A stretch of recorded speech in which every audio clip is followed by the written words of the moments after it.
The van had been quiet for the last 40 minutes. Not the comfortable kind of quiet, the kind where people are waiting for something. I noticed it around Baker. We were supposed to be heading south on the 15 toward Los Angeles, and the drive had been fine up until then. Tolerable, at least. Colton was behind the wheel, Maddox riding shotgun, my wife in the middle row next to me, and her cousin Holly in the back with the bags. Nobody was talking much, which wasn't unusual for this group, but there was something off about the silence. Colton had been checking the mirrors more than the road. Maddox had his phone face down on his knee. My wife kept her eyes on the window the whole time, and every time I glanced at her, she'd shift just slightly away. I let it go. That was my mistake. I had a habit of letting things go with her family. The whole trip had been her idea, sold to me as a reset. Her words, they want to give it another shot. Colton especially. He said he was wrong about the thing at the wedding, and he wants to move forward. 2 years of silence between me and her brother over something he started and never owned. And now, apparently, he was ready to fix it. I agreed because I thought that's what you do when you're trying to make a marriage work. You meet people halfway, even when halfway feels like giving up ground you earned. So there I was, halfway to Long Beach in a van full of people who had already decided how this day was going to end. Colton pulled off somewhere past Yermo. No gas station, no rest stop, just a dirt access road cutting off the highway into nothing. He said the van was making a noise, and he needed to check the undercarriage. He asked Maddox to help him. My wife said she needed air. Holly didn't say anything. They all got out. I stepped out too, mostly out of habit. The heat was immediate, dry and dense, the kind that flattens everything. The road behind us had disappeared into a shimmer. There was no shade, no structure, nothing in any direction except creosote brush and pale rock, and the sun beating straight down. Colton looked at something under the van for about 30 seconds. Then he stood up, looked at Maddox, and said, "We're good." They all got back in. I was about 10 feet from the passenger door when the van started moving. I thought it was a joke. Colton pulling forward a few feet, the kind of thing you do to mess with someone. I even laughed a little. Then the van kept going and made the turn back onto the highway. My wife didn't look back, not once. My phone had 2% battery and 0 bars. I noticed the signal drop somewhere before Baker and assumed it would come back. It didn't. I tried 3 times to get call out. Nothing. I saved what was left of the battery and put the phone away. I had my wallet, the clothes I was wearing, a half-empty water bottle from the cup holder I grabbed on instinct when I stepped out, and a granola bar in my jacket pocket. That was it. No bag, no charger, no sunscreen. I stood there in the middle of a dirt access road in the Mojave Desert at 2:40 in the afternoon and did a quick inventory of exactly how bad this was. It was bad. I'm not going to pretend I handled the first hour well. The initial thought that they'd come back, that this was something careless, and they'd turn around in 5 minutes, that thought burned up fast. The second thought was more useful. Move. Standing still in that heat was a decision, and not a good one. I knew the 15 was behind me. I knew there had to be something within walking distance. A station, a building, a person. If I followed the highway south and stayed visible, I had a chance. I walked for close to 2 hours before a pickup truck stopped. An older man named Sean Ballard, heading back toward Fort Mojave after dropping supplies to a work site. He didn't ask too many questions when he saw me. He just pulled over, handed me a water bottle, and said, "Get in." His wife, Diane, had a pot of something on the stove when we got to their place. She set a plate in front of me without a word and told me I could use their landline whenever I was ready. They had a spare room. I used it for 6 weeks. Fort Mojave sits right where Arizona, Nevada, and California meet. A flat, sun-beaten stretch of highway towns and trailer parks, and people who don't ask too much about where you came from. It was exactly what I needed.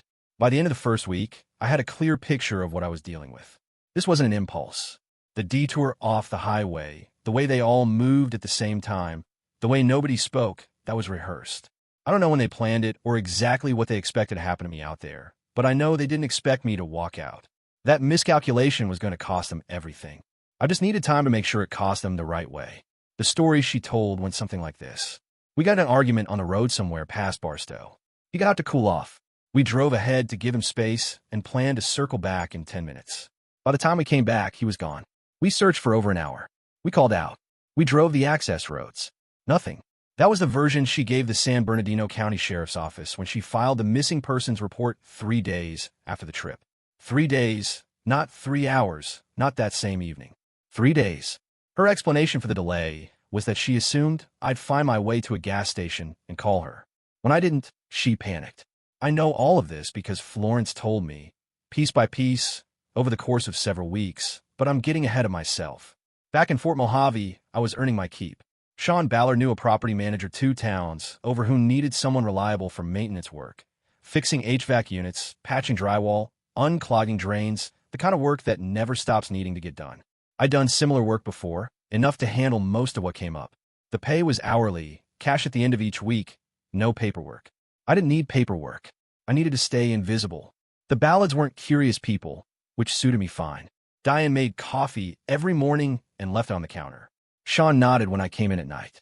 They didn't push.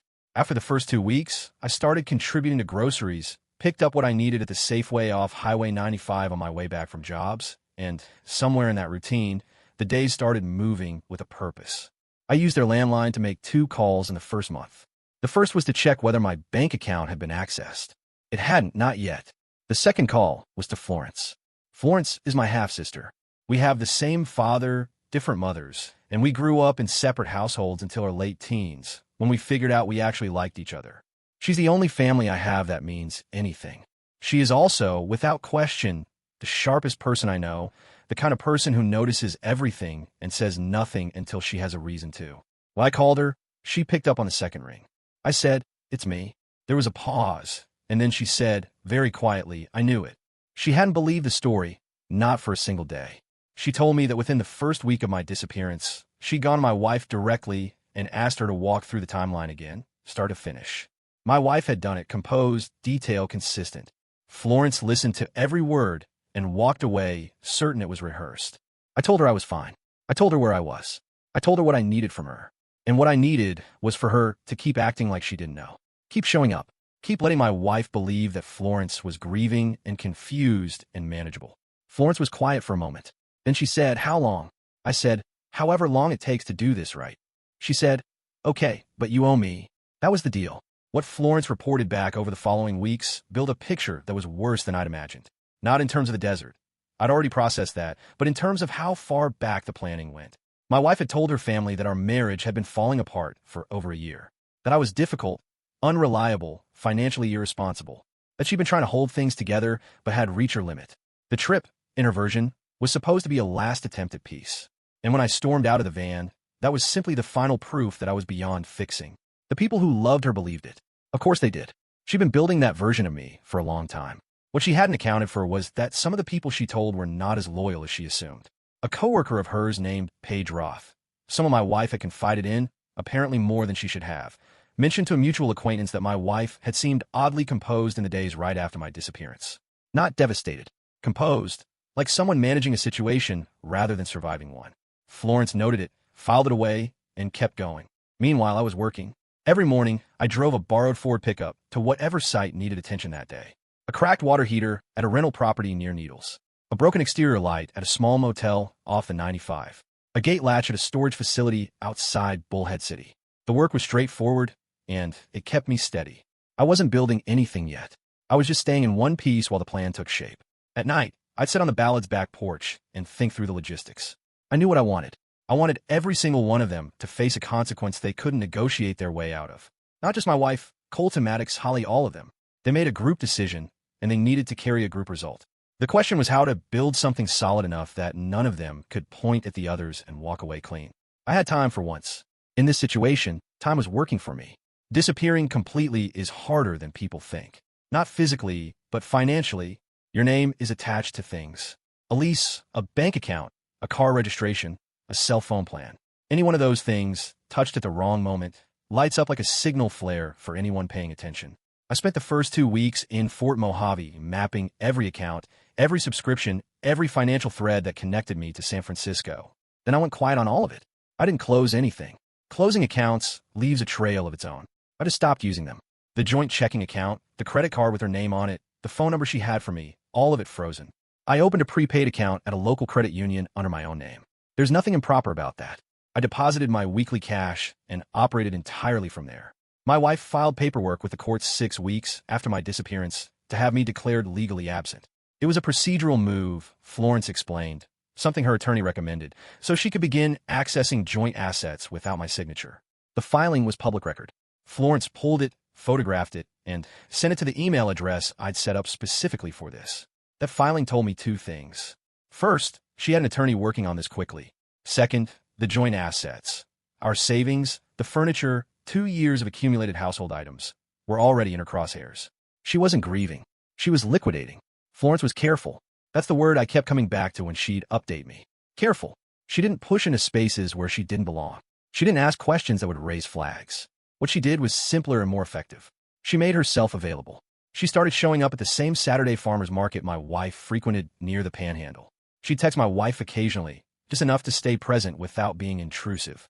She framed herself as someone still processing, still hoping for answers, still holding out. My wife, who had built her entire narrative around the idea that I had simply vanished, found Florence's grief useful. It confirmed the story, so she kept Florence close. That was the mistake. Over 3 months, Florence collected the following, without ever asking for any of it directly. Screenshots of a group text thread between my wife, Colton, and Maddox from the week before the trip, forwarded to her by Maddox's girlfriend, Cassidy Weeks, who had grown uncomfortable with what she'd seen and needed to tell someone she could trust. A copy of a voice memo my wife had sent to Holly 2 days after the trip, describing how she'd handled the police report and what everyone needed to say if asked. And a statement from Paige Roth, the coworker, written out voluntarily, documenting a conversation my wife had with her the morning after returning from the trip, in which my wife had said, and I'm paraphrasing what Florence told me, he's not coming back. That part is done. Not, I'm terrified. Not, I don't know what happened. That part is done, said the morning after, before she'd filed any missing persons report, before she told anyone except her immediate family what had happened. The group text was the most important piece. It was 12 days before the trip. Colton had written, just make sure he doesn't have his bag with him when we stop. Keep in the back. My wife had responded with a single thumbs up. Maddox had written he'll be fine. It's not like it's August. Cassidy had been the thread by accident. Maddox had added her to the wrong group. She didn't understand what she was reading at the time. After the trip, once the story about my disappearance came out, she went back through it and understood exactly what she'd seen. She sat on it for 6 weeks before she reached out to Florence. And when she did, she was shaking. I'm not going to pretend that reading those messages didn't affect me. But what I felt in that moment wasn't the point. What mattered was what those messages proved. This was premeditated, not a situation that got out of hand, not an impulsive argument, but a plan written out in a text thread with my wife's explicit acknowledgement. That changed the legal category of what they'd done entirely. By month 4, I'd moved out of the Ballot spare room and into a rented space above a hardware store on Highway 95. 2 rooms, a bathroom, a hot plate. The landlord was a quiet man named Barry Carroll who collected rent in cash on the first of the month and had no interest in anything beyond that. I kept the maintenance work going. I saved everything I earned. I started corresponding by encrypted email with a family law attorney in Kingman named Noah Stevens, who came recommended through the property manager I worked for. Noah was methodical. When I laid out the full picture, the abandonment, the legal absent filing, the asset movement, the group text, the voice memo, the Paige Roth statement, he was quiet for a long time. Then he said the filing for legal absence could be challenged and reversed. The asset movement could be documented as fraudulent dissipation. And the text messages alone were enough to support a criminal complaint for false imprisonment and reckless endangerment in California. He asked me when I wanted to move. I told him I let him know. I wasn't ready yet. Florence still had ground to cover, and I wanted every single thread pulled tight before I showed my hand. When I came back to San Francisco, I wasn't coming back to explain myself. I was coming back to end it, all of it in one move. I gave it 3 more months.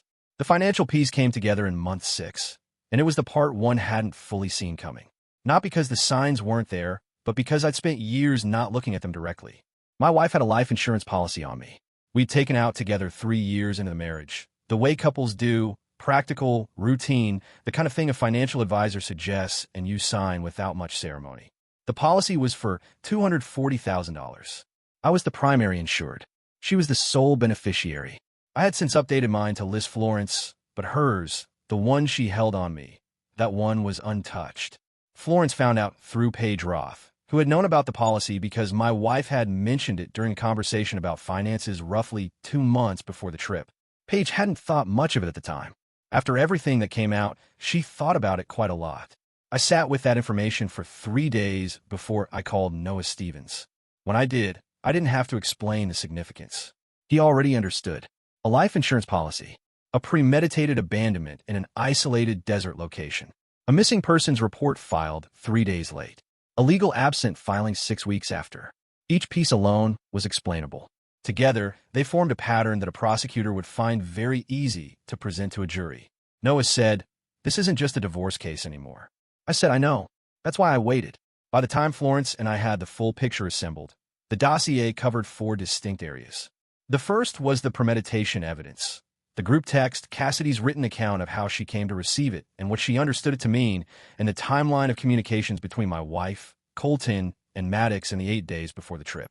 The second was the cover-up documentation, the voice memo to Holly, Paige's written statement, the 3-day delay in filing the missing persons report, and a social media post my wife had made 10 days after my disappearance that Florence had screenshotted before it was quietly deleted. The post was about a weekend trip she'd taken with her mother to Napa, not a post from someone in crisis. The third area was the financial movement. In the 2 months following my disappearance, my wife had transferred the majority of our joint savings, just over $19,000, into a personal account in her name only. She'd done it in 4 separate transfers, each under $5,000, spaced out by 11 days. Noah flagged that spacing immediately. It wasn't random.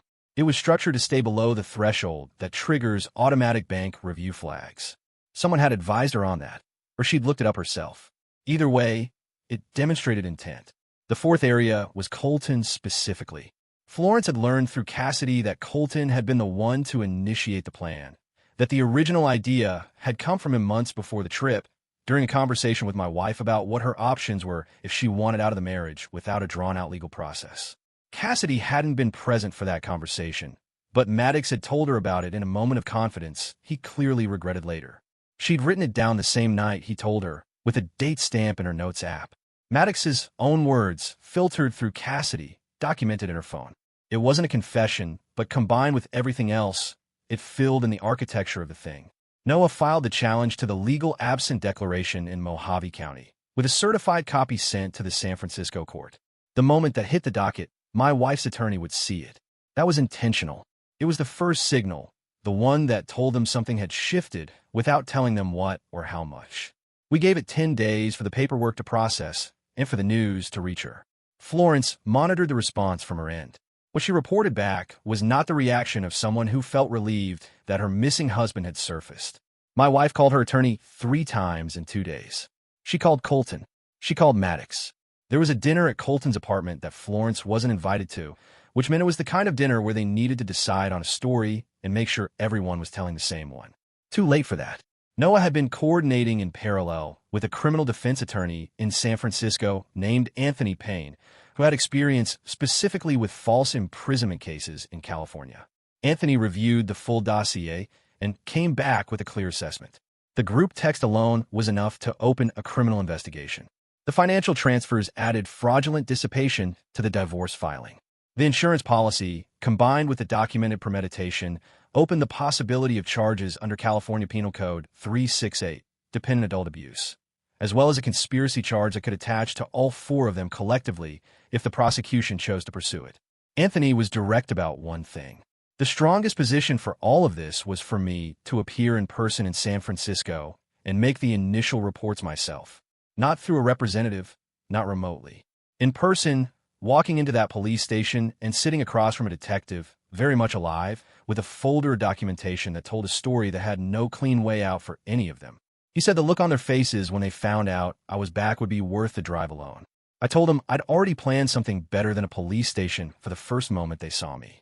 I drove back to San Francisco on a Thursday morning, 11 months and 9 days after Colton pulled that van onto the highway and didn't look back. I took the 40 to the 15 through Barstow, past Baker, the same stretch of desert in reverse. I didn't stop anywhere near where they'd left me. There was nothing to stop for. Florence had found me a sublet in the outer Sunset, a room in a house owned by a retired postal worker named Charles Lloyd, who rented to quiet tenants and asked no questions about schedules. Cash up front, month to month. I dropped my bag, showered, changed, and went directly to Anthony Payne's office in the financial district. We spent 2 hours going through the final sequence. Every document had already been prepared and reviewed. The divorce petition, the fraudulent dissipation claim against the $19,000 in transferred funds, the formal challenge to the legal absent declaration, and the criminal complaint package that Anthony would walk personally to the San Francisco Police Department the following Monday morning. The civil and criminal tracks were designed to run parallel, each one feeding the other, neither one giving her or her attorney a clean line of attack against just one front. Anthony had also drafted a formal letter to the insurance company flagging the policy and the circumstances, which would place a hold on any future claim before it could be processed. That letter went out Friday. By the time my wife knew I was back in the city, every door was already closing. The event was her mother's birthday. Florence had known about it for 3 weeks. A dinner at a restaurant in No Valley. Family only, the kind of gathering where my wife's parents, her brothers, Holly, and a handful of close relatives would all be in the same room at the same time. Florence confirmed the reservation, confirmed the time, confirmed that Colton and Maddox would both be there. I arrived 20 minutes after the reservation start time. Not early enough to cause a scene before everyone was seated, not late enough for the evening to be winding down. Florence had texted me when the last person walked in. I parked 2 blocks away, walked over, and pushed the door open. The restaurant was small, maybe 10 tables, warm lighting, the kind of place where sound travels. Their table was toward the back. I saw my wife first. She was mid-sentence, turned slightly toward her mother. Then her mother's expression changed, and my wife turned to follow the look, and the sentence stopped. Colton saw me a second later. He put his glass down slowly, the way a person does when their body is making a decision their brain hasn't caught up to yet. Maddox went completely still. Holly looked at the table. I walked over. Nobody spoke. The table next to them had noticed by now, a couple in their 50s, watching without pretending not to. I looked at my wife. She opened her mouth, and I spoke first. Don't. Just the one word. Flat. No heat in it. There's nothing you're about to say that changes anything that's already in motion. I set 4 envelopes on the table. One in front of my wife, one in front of Colton, one in front of Maddox, one in front of Holly. Each one had their name on it in print. Each one contained a single sheet. A cover letter from Anthony Payne's office informing them that they had been named in a civil action and that a separate criminal complaint had been filed with the SFPD referencing their involvement in the events of 11 months prior. My wife's mother said, "What is this? What's happening?" I said, "Ask them."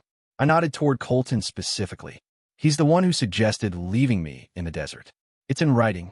Colton's jaw tightened. You don't know what you're talking about. I have the text thread, Colton. 12 days before the trip, you wrote it. She responded. I glanced at my wife.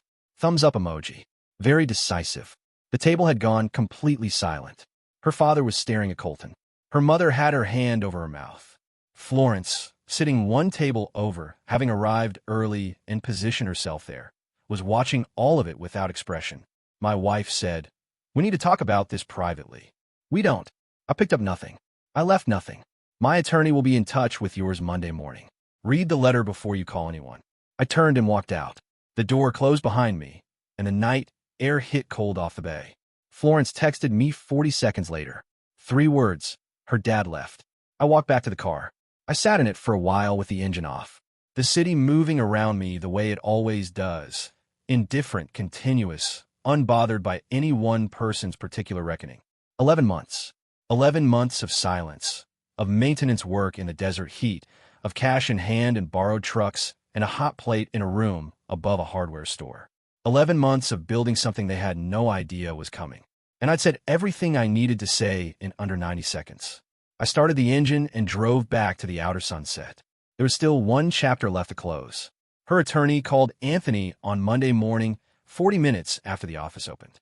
The offer was a full settlement. She'd return the $19,000, waive any claim to joint assets, and sign the divorce papers without contest. In exchange, she wanted the criminal complaint withdrawn. Anthony called me. I said no. The money was never the point. The money was evidence, and evidence doesn't disappear because someone writes a check. The SFPD opened a formal investigation within 3 weeks of Anthony's filing. The detective assigned to the case, a methodical woman named Diane Morton, requested the full dossier, interviewed Cassidy Weeks, contacted Paige Roth, and pulled the original missing persons report to compare it against the documented timeline. The 3-day filing delay, the voice memo, the group text, the structured financial transfers, all of it went into her file. Colton hired a criminal defense attorney the same week. Maddox did the same 2 days later. Holly, through her own attorney, submitted a statement distancing herself from the planning and describing her role as a passive participant who had not known the full extent of what Colton intended. The detective noted the statement. It didn't change her position in the investigation. She was in the van. She said nothing. She drove away. But it did what Holly needed it to do, which was separate her from Colton before the charges came down, because charges did come down. Colton and Maddox were charged with false imprisonment and conspiracy to commit the same felony counts, both of them filed by the San Bernardino County DA's office, since the incident occurred in their jurisdiction. My wife was charged separately in San Francisco with filing a false police report, fraudulent dissipation of marital assets, and one count of conspiracy tied to the premeditation evidence. Her attorney negotiated hard. The DA negotiated back. In the end, she accepted a plea that carried 2 years of formal probation, full restitution of the $19,000, and a permanent entry on her record. Colton took his case to trial. He lost. 18 months, sentenced to serve 12 before eligibility for supervised release. Maddox accepted a plea. Probation, community service, a record that would follow him through every background check for the rest of his working life. None of them saw any of it coming. That's what happens when you leave someone in the desert and assume they won't make it back. The divorce was finalized on a Wednesday afternoon. I wasn't present for it. Anthony handled the signing on my behalf. The settlement was clean. She kept nothing she'd acquired using the transferred funds. The joint account balance was restored and split according to the original marital terms. The insurance policy was voided by the carrier once the investigation became a matter of public record. She walked away with considerably less than she planned for, and a plea agreement she'd be explaining for years. Florence called me when it was done. She said, "It's over." I said, "Yeah." She said, "So what now?" I went back to Fort Mojave the following weekend. Not to move back, just to close things properly. I returned the key to Barry Carroll, settled what I owed, and stopped by the Ballard's house on a Saturday afternoon. Sean was in the yard. Diane came out when she heard the truck. I didn't stay long. There's not much to say in those moments that the moment doesn't already say for itself. I shook Sean's hand and told him I wouldn't forget what they'd done. He nodded and said to come back sometime if I was ever passing through. Diane hugged me and went back inside. I drove back out through Fort Mojave, past the hardware store, past the motel where I'd fixed the first HVAC unit, past the turnoff toward Needles. The desert looked the same as it always did, flat, indifferent, enormous. It had almost cost me everything, and it had also, in a way I hadn't expected, put me back together. I didn't know it anything, and it didn't owe me anything. That was a fair arrangement. I ended up in Sacramento, enough distance from San Francisco that the city didn't follow me, close enough that Florence was 2 hours away on a Sunday if either of us needed the other. I found work through a property management company that handled commercial buildings, steady hours, union-scale benefits. The kind of job that doesn't ask you to be anything other than reliable. I rented a house, an actual house, small yard in the back, a garage I used for nothing in particular. I bought a used Ford F-150 with cash I'd saved over 11 months of desert work. Some weekends I fish. Sometimes I play poker on Friday nights with guys from the job. Nothing dramatic, nothing that requires explaining. My wife thought she was ending my life when she nodded at that thumbs up and climbed back in the van. What she actually did was hand me the cleanest exit I ever could have asked for from her family, from 11 years of marriage I'd been carrying on my own for at least the last 4 of them. She planned it for months. I built the response in 11.